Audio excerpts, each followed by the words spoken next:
How to solve 8 to the power x is equal to 80. Now I describe what is the value of x.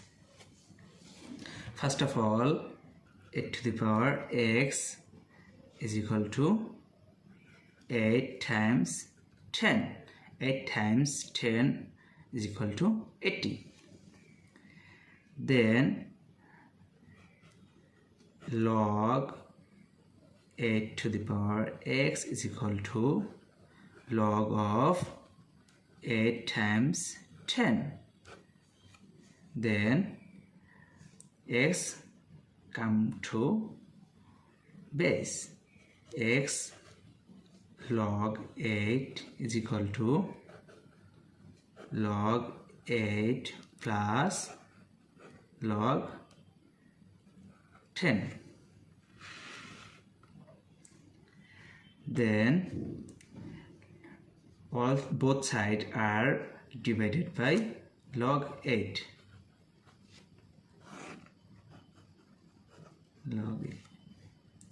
Then log 8 will be cancelled. X is equal to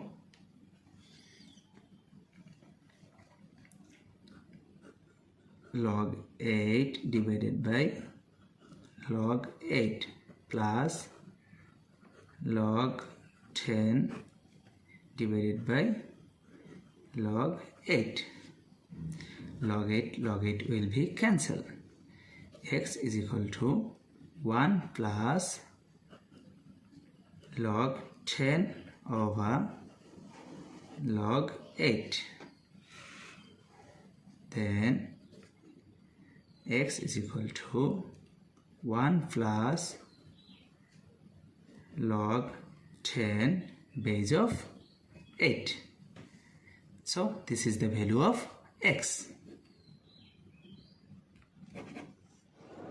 How to solve 8 for 174 plus 8 for 174 is equal to what? At first we take common 8 for 174. First bracket start, this divided by this, that means 1, plus this divided by this, that means 1. Then 8 to the power 174 is same as 2 to the power 3 bracket for 174 times 1 plus 1, that means 2. Then 2 to the power 3 times 174, that means 522 times 2 is same as 2 to the power 1. Now we see that 2 same base but different power, so we can write here 2 to the power 522 plus 1, that means 523. So 2 to the power 523 is the correct answer.